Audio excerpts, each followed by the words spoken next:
నమస్తే. అక్రమ సంబంధాలు ఎవరితో పెట్టుకుంటూ ఉన్నారు?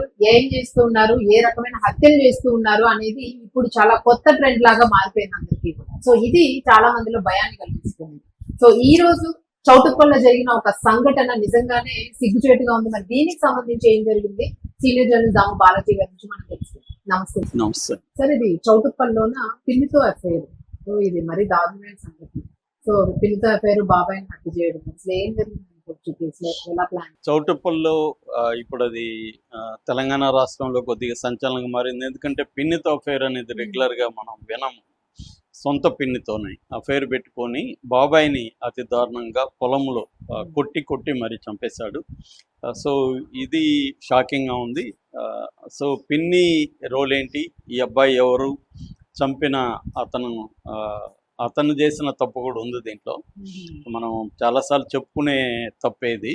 అంటే భార్యలు అఫేర్లు పెట్టుకున్నప్పుడు తెలిసినా కూడా భర్తలు ఎలా రియాక్ట్ అవ్వాలి అనే విషయాలు మనం చాలాసార్లు చర్చిస్తూ ఉన్నాము. సో ఈ కేసులో కూడా అతను తప్పు ఉంది. అసలు ఏం జరిగిందనేది చెప్పుకుందాం. ఇది వచ్చి యాదాద్రి భువనగిరి జిల్లా చౌటుప్పల్ దగ్గర పతంగి గ్రామంలో జరిగింది. యాక్చువల్గా దానయ్య ఇతని పేరు, అరౌండ్ 40 years. వీళ్ళది అంకిరెడ్డిగూడెం. అక్కడ నుంచి ఈ పతంగి గ్రామానికి వచ్చి పొలం కౌలు తీసుకొని వ్యవసాయం చేస్తున్నాడు. వీళ్ళకి 3 పిల్లలు, 2 కూతుర్లు, 1 కొడుకు, చిన్నపిల్లలు. వీళ్ళ భార్య పేరు శారద. ఆమెకి చాలా మందితో అఫైర్లు పెట్టుకోవడం అనేది అలవాటుగా మారిపోయింది.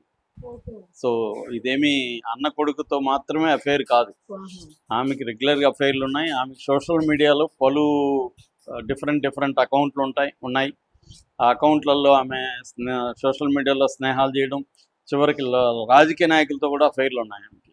ఆమె 2-3 సార్లు వేరే వాళ్ళతో లేచి వెళ్ళిపోయినాక మళ్ళీ వస్తే ఇతను దానయ్య పెద్ద మనసుతో ఆమెను మళ్ళీ ఒప్పుకున్నాడు. దానికి ప్రధాన కారణం దానయ్య. అందుకని దానయ్య తప్పు చేశాడన్నాను. ఆమెకి ఇలాంటి నేచర్ ఉన్నప్పుడు ఆమెకు విడాకులు ఇచ్చి ఆమె కాళ్ళకి దమ్మనం పెట్టి బయటికి పంపించేసి ఉంటే, పిల్లల్ని ఏదో కష్టాలు పడి సాక్కోనో లేకపోతే హాస్టల్లో చేర్చి ఏదో చేసి ఉంటే ఇది జరిగేది కాదు. కానీ చాలామంది మగవాళ్ళు చేస్తున్న తప్పే. చాలా హత్యల్లో మగవాళ్ళ వైపు నుంచి ఈ ప్రాబ్లం ఉంది. ఎందుకంటే ఇండియాలో ఇప్పటికి కూడా పరువు అనేది, అంటే భార్య లేచి వెళ్ళిపోతే పిల్లల మీద ఎఫెక్ట్ పడుతుంది, అందుకని మళ్ళీ వస్తే సరిపోతే పోయిందిలే వచ్చింది అన్న ఒక దీంతో హస్బెండ్స్ బిహేవ్ చేస్తున్నారు. అది వాళ్ళకి అర్థం కావట్లేదు. రెండోది, చాలామంది భార్యలు నాకు విడాకులు ఇచ్చారా బాబు, నేను పెళ్లి చేసుకుంటా, నీతో నేను ఉండను, నువ్వు పిల్లల్ని చంపుకుంటావో పెంచుకుంటావో నీ ఇష్టం అని అన్నప్పుడు విడాకులు ఇచ్చేయాలి. అది ఇవ్వట్లేదు. విడాకులు ఇవ్వకపోవడానికి కారణం ఏంటంటే ఇందాక చెప్పినట్టుగా పిల్లలు ఉండడం ఒకటి, రెండోది పరువు ఒకటి. ఈ 2 అంశాల వల్ల భర్తలు విడాకులు ఇవ్వలేకపోతున్నారు. ఇతను కూడా అదే చేశాడు. 3 పిల్లలు ఉన్నారు, 2 ఆడపిల్లలు ఉన్నారు. నేను వ్యవసాయం చేయాలా, వీళ్ళని పెంచాలా. సో ఈమె సరే తప్పు పోయింది వచ్చింది, కనీసం పిల్లలకన్నా హెల్ప్ అవుతుంది కదా అని తను పెట్టుకున్నాడు. అంత తప్ప ఈమె మారని బిహేవియర్ రేపు పొద్దున క్రైమ్కి దారి తీయచ్చు, ఇవన్నీ అతనికి అంత నాలెడ్జ్ కూడా లేదు. ఏదో వ్యవసాయం చేసుకున్నాడు ఊళ్ళో కౌలుకి. సో దాంతో అతను మళ్ళీ పెట్టుకున్నాడు. దాని తర్వాత ఏమైందంటే సొంత అన్న కొడుకు రాపోలు శివ అబ్బాయి పేరు, ఆ అబ్బాయితో అఫైర్ పెట్టుకుంది. మామూలుగా ఈమెకి అఫైర్లు పెట్టుకోవడం అనేది అలవాటుగా మారిపోయినప్పుడు వాళ్ళకి తనామన ఏముండదు. ఇక్కడ చాలా మామూలుగా ఇన్సెస్ట్ అంటారు దీన్ని, ఇన్సెస్ట్ రిలేషన్షిప్. సో కుర్రవాడు బాగున్నాడు మనతో, మామూలుగా పిల్లలకు కూడా తల్లులతో మగ పిల్లలకి తల్లులతో క్లోజ్గా ఉండడం, ఈడిపల్ కాంప్లెక్స్ అంటారు దాన్ని సైకాలజీలో. సో అలా ఉండడం అనేది ఉంటుంది. ఒక్కోసారి పిన్నితో కూడా బాగా క్లోజ్ అవుతారు. పిన్నితో కొంత చనువు ఉంటుంది. చాలామంది పిన్నితో అఫేర్ పెట్టుకున్న వాళ్ళు బోల్డ్ మంది ఉన్నారు. నేను నా పర్సనల్ లైఫ్లో కూడా నేను చూసాను. పిన్నితో ఓపెన్గా నా కజిన్ ఒక ఆయన కూడా ఓపెన్గా పెట్టుకున్నాడు. అది అందరికీ తెలుసు. కానీ ఎవరు ఏమి మాట్లాడేవాళ్ళు కాదు, ఓపెన్గానే రిలేషన్షిప్ ఉండేది. సో అలాగా చాలా చోట్ల పిన్నితో అఫైర్లు పెట్టుకున్న కేసులు ఉంటాయి. మనకు ఆ మధ్య కర్నూలులో కూడా సిమిలర్గానే జరిగింది. అలాగే పిన్నితో అఫైర్ పెట్టుకుని గొడవలు జరిగి భర్తను చంపేసిన సిమిలర్ కేసు రీసెంట్గానే కర్నూలులో జరిగింది. చాలా క్రైమ్స్ జరుగుతుంటాయి ఇలాగా. సో ఈ అబ్బాయి కూడా అంటే మేబీ ఆమె ఇనిషియేట్ చేసిందా వాడిని, అంటే ఆమె ట్రాక్ చేసిందా వీడు చేశాడా, ఎందుకంటే ఆమెకైతే ఆ నేచరు ఉందనేది ఇప్పుడు ఆ ఊర్లో వాళ్ళంతా నిన్న మన రిపోర్టర్లు కూడా వెళ్ళి మాట్లాడారు. ఆ విలేజ్ వాళ్ళతో మాట్లాడారు, అక్కడ ఉన్న పంచాయతీ సభ్యులతో కూడా మాట్లాడారు. వాళ్ళంతా కూడా డీటెయిల్గా చెప్తున్నారు. ఈమెకి ఎప్పటి నుంచో ఇలాంటి అలవాటు ఉంది ఆ శారదకి. ఆమె అప్పుడప్పుడు ఇలాగా ఎవరితోనో లేచిపోవడం మళ్ళీ రావడం జరుగుతూ ఉంది. ఇతనేమో పాపం పిల్లల కోసం ఆమెను యాక్సెప్ట్ చేశాడు. అది ఇప్పుడు ఇతనితోనే పెట్టుకుంది. దాంతో ఇక్కడ ఇప్పటి వరకు పెద్దగా గొడవ పడని దానయ్య సొంత అన్న అనమాట. దానయ్య వాళ్ళ అన్న కొడుకు ఈ అబ్బాయి. సో అన్న కొడుకుతో పేరు పెట్టుకుంటే అతను తట్టుకోలేకపోయాడు. ఇదేంది ఇది అని అతను గొడవ వేసుకున్నాడు వీళ్ళిద్దరితో. సో దాంతో వీళ్ళిద్దరు కోపం వచ్చింది. ఇప్పటి వరకు వీడు నేను తిరుగుతా ఉంటే పట్టించుకోలేదు, ఇప్పుడు మళ్ళీ ఏంది ఇది, నా ఇష్టం, నేను ఎవరితోన్నా పేరు పెట్టుకుంటా అన్న రీతిలో ఆమెకి ఇదైంది. దాంతో ఇతను వీళ్ళిద్దరు కలిసి ఒక ప్లాన్ వేశారు. వీడిని లేపేద్దాం, మనకి అడ్డుగా ఉన్నాడు అని ప్లాన్ వేసి చంపేయాలని డిసైడ్ అయ్యారు. దాంతో మొన్న యాక్చువల్గా ఈయన దురాజిపల్లి అని సూర్యాపేట జిల్లాలో అక్కడికి ఏదో పనిగా వెళ్ళడానికి బయలుదేరాడు. కానీ వీళ్ళు ముందే ప్లాన్ చేసుకున్నారు కాబట్టి భార్య అతను ఆపింది. పొలంలో పని ఉంది, రా, నువ్వు రేపు పోదు లేరా అని చెప్పి అతన్ని పొలానికి పట్టుకెళ్ళింది. పొలం దగ్గర ఊరు లేరు పక్కన. ఈ లోపల వీడు వచ్చాడు, రాపోలు శివ. వీళ్ళిద్దరు ముందే ప్లాన్ చేసుకున్నాను, నేను ఇక్కడికి తీసుకొస్తా, ఆ టైంకి ఎవరు ఉండరు, నువ్వు వచ్చి వీడిని చంపేయని. సో వచ్చాడు. వచ్చినప్పుడు వీడు గొడవ వేసుకుంటాడు కదా, నువ్వు ఎందుకు వచ్చావురా ఇక్కడికి, అది ఇది అంటాడు. అలాగా గొడవ కావాలని వేసుకొని అతన్ని రాయితో కొట్టేకాడికి అతను పడిపోతే లేయాలనుకున్నప్పుడు ఈవిడ గట్టిగా కాళ్ళు పట్టుకుంది, అతన్ని లేవనీయకుండా కాళ్ళు పట్టుకుంటే వీడు బండరాయితో కొట్టి చంపాడు. అంటే వాళ్ళు దారుణంగా అతన్ని పొలంలో పబ్లిక్ ఇద్దరు కలిసి ఈమె కాళ్ళు పట్టుకునింది, యాక్టివ్గా మాత్రం చంపింది అయితే వాడు. ఎవరు లేదు, చూడలేదు. పైగా చంపేశారు. ఇతన్ని ఒక దగ్గర పడేసి వెళ్ళిపోయాడు వాడు శివ వెళ్ళిపోయి అక్కడ ఒక చెరువు ఉంది, గుండ్రంపల్లి చెరువు అని. ఆ గుండ్రంపల్లి చెరువు దగ్గర బట్టలు, ఫోను అన్నీ అక్కడ వదిలేసి వాడు వేరే బట్టలు వేసుకొని వెళ్ళిపోయాడు. అయితే ఈమె పక్క పొలంలో కొంత దూరంలో ఉంది. అక్కడికి వెళ్ళి మా హస్బెండ్ పొలంకి వస్తానాడు, రాలేదు, ఇంటికి అటు ఫోన్ చేస్తుంటే తీయలేదు, ఏమయ్యాడు, ఇంటికి పోయి కూడా చూశాను, మీకేమైనా కనిపించాడా అని అమాయకంగా పోయి అడిగింది. వాళ్ళు ఇంక వెతకడం మొదలు పెట్టారు. అలా వెతికినప్పుడు దొరికాడు, ఈయన బాడీ కనపడింది. దాంతో వీళ్ళు వెళ్ళి సర్పంచ్ వాళ్ళకి చెప్పారు. వాళ్ళు పోలీసులకు ఫోన్ చేశారు. పోలీసులు వచ్చారు. దెబ్బలు అవన్నీ ఉన్నాయి. వాళ్ళు ఇంకా ఇన్వెస్టిగేషన్లో వీళ్ళిద్దరే చేశారు అనేది వాళ్ళకి అర్థమైపోయింది. ఈ లోపల అక్కడ బట్టలు, ఫోన్ కూడా దొరికింది.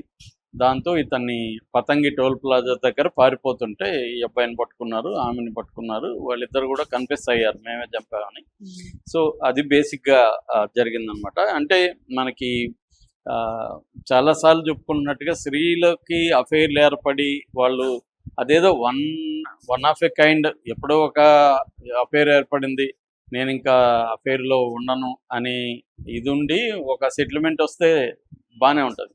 కానీ జనరల్గా అఫైర్లు పెట్టుకోవడం అని అలవాటుగా మారినప్పుడు వాళ్ళు ఉండలేరు, ఒకరితో ఉండలేరు. ముఖ్యంగా స్త్రీలలో గమనిస్తే మనం పిల్లలు పుట్టి కొంత వాళ్ళు పెరగడం దాకా వాళ్ళకి భర్తకి మధ్య ఒక ఎమోషనల్ డిస్టెన్స్ అన్నీ వచ్చేస్తాయి, రొమాంటిక్ డిస్టెన్స్ అన్నీ వస్తాయి, రొటీన్గా మారుతుంది. అప్పుడు వాళ్ళకి ఎగ్జైట్మెంట్ కావాలనిపిస్తుంది. తర్వాత ఈజీగా సోషల్ మీడియాలో ఈజీ కాబట్టి ఉమెన్కి డిసైడ్ అయితే సోషల్ మీడియాలో 2 రోజుల్లో దొరుకుతారు, 1 రోజులో దొరుకుతారు. అబ్బాయిలు కొద్దిగా కష్టం కావచ్చు, కానీ అమ్మాయిలు డిసైడ్ అయ్యారు అనుకో, ఏముంది, అమ్మాయిలను వాళ్ళు ట్రై చేస్తుంటారు. అందులో ఒకరిని ఓకే చేయడమే కదా వీళ్ళ పని. చూసి అన్ని క్వాలిటీస్ ఉంటే ఓకే చేయొచ్చు, అంతకంటే వీళ్ళు చేయాల్సిన పనిలే. వీళ్ళు యాక్టివ్గా చేయాల్సిన పనిలే, వాళ్ళే వస్తారు.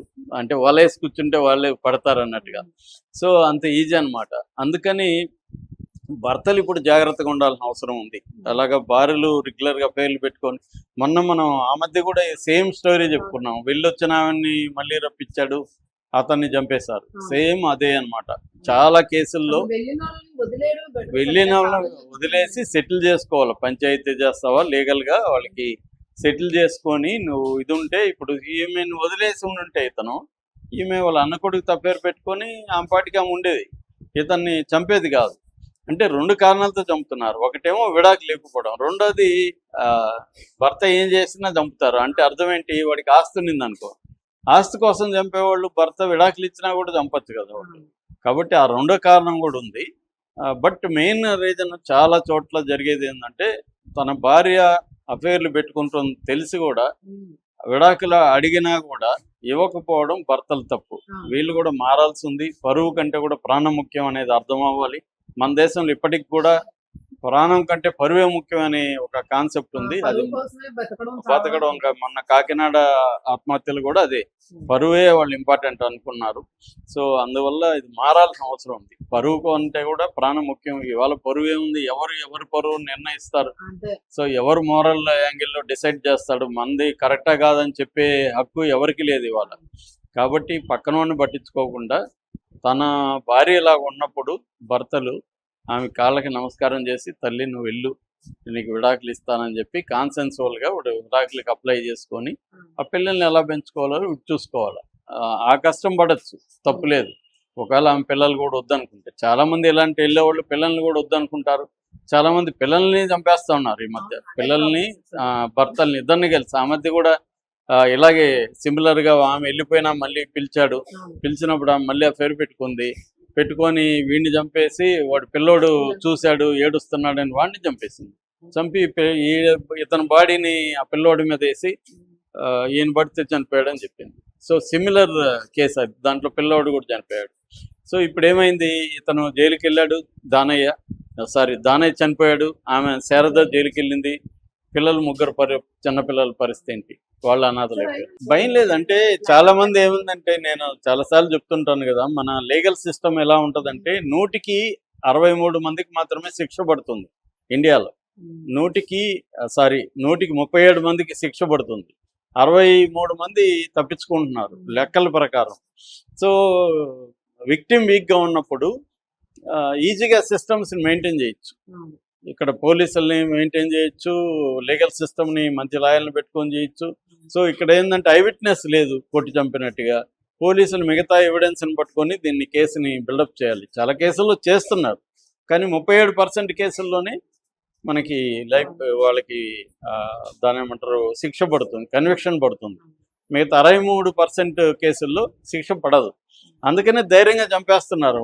అంటే ఒక 1 month జైల్లో ఉండొద్దాం, ఏమవుతుంది.